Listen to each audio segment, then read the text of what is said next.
Hi everyone, आज आपण इथे पॅरासिटामॉल बद्दल माहिती घेणार आहेत. आपल्या घरी जेव्हा आपल्या लहान मुलांना किंवा घरी अडल्ट पेशंटना जेव्हा ताप येतो तर आपण नेहमी पॅरासिटामॉलचा वापर करत राहतो. तर त्याच्याबद्दल वापर करत असताना थोडीशी माहिती असणं गरजेचं आहे.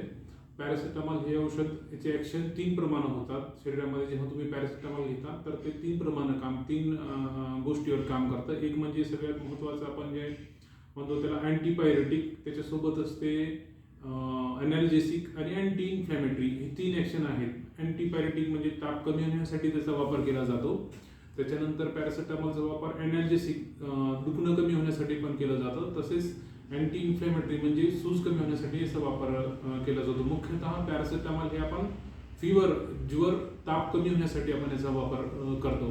तर पॅरासिटामॉलचे जे डोस आहे ते आपल्याला माहीत असणं गरजेचं आहे. पॅरासिटामॉलचं जे डोस आहे सध्या आपण जे वापरतो ते 15 mg पर kg पर डोस, म्हणजे प्रत्येक किलोला 15 mg पॅरासिटामॉलचा वापर व्हायला पाहिजे. आणि मार्केटमध्ये पॅरासिटामॉलचे जे ब्रँड्स अवेलेबल आहेत त्यामध्ये आपल्याला माहीत आहे कॅल्पोल आहे, फेपानिल आहे, डोलो आहे, हे अनेक प्रकारचे त्या ठिकाणी ब्रँड आहेत मार्केटमध्ये. तर त्यांची स्ट्रेंथ पण वेगवेगळी आहे. 100 mg मध्ये ड्रॉप अवेलेबल आहे पॅरासिटामॉलचं, 125 mg मध्ये पण सिरप अवेलेबल आहे, 250 mg मध्ये सिरप अवेलेबल आहे, आणि 500 mg मध्ये टॅबलेट अवेलेबल आहे, आणि 650 mg मध्ये पण पॅरासिटामॉलचं टॅबलेट अवेलेबल आहे.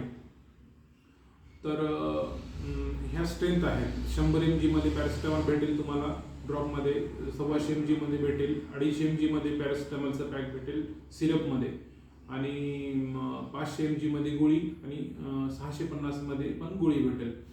100 mg पर ml मध्ये ड्रॉप आहे, आणि 125 mg पर 5 ml मध्ये सिरप येतं, आणि 250 पर 5 ml मध्ये पण सिरप त्या ठिकाणी येतंय, आणि 500 आणि 650 ची गोळी येते.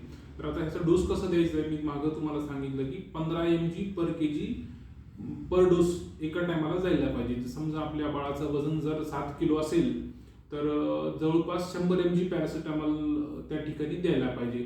म्हणजे आपल्याला ड्रॉपचा वापर करावा लागेल. समजा आपल्या बाळाचं वजन जर 15 ते 16 किलो असेल तर आपल्याला त्या ठिकाणी 250 mgचं सिरप जे आहे वापरावं लागेल.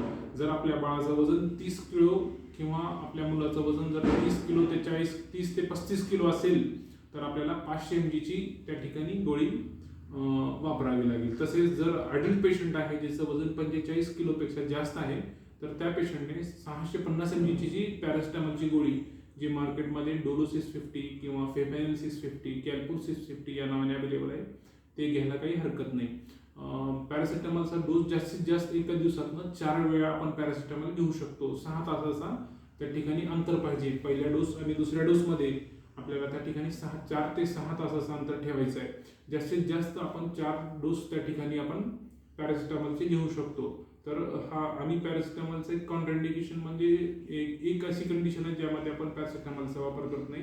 ज्या पेशंटना लिव्हरचा आजार आहे, ज्या पेशंटना लिव्हरचे आजार आहेत, लिव्हरचा प्रॉब्लेम आहे, त्या पेशंटमध्ये आपण पॅरासिटामॉलचा वापर करत नाही. त्या ठिकाणी आपण दुसरं अँटीपायरेटिक ड्रग वापरतो. तर एवढंच लक्षात असू द्या, जेव्हा पॅरासिटामॉलचा वापर करायचा आहे तेव्हा आपल्याला 15 mg पर kg पर डोस द्यायचा आहे. आणि पॅरासिटामॉलचे स्ट्रेंथ जे आहेत 100 mg मध्ये ड्रॉप, 125 mg मध्ये सिरप, 250 mg मध्ये सिरप, तसेच 500 mg मध्ये गोळी, आणि 650 mg मध्ये गोळीचं स्ट्रेंथ येतं त्या ठिकाणी. तर त्या पॅरासिटामॉल गोळीचा वापर ताप कमी होण्यासाठी, दुखणं कमी होण्यासाठी, आणि किंचित प्रमाणात सूज पण कमी होण्यासाठी डॉक्टरांकडून याचा वापर केला जातो. तर हे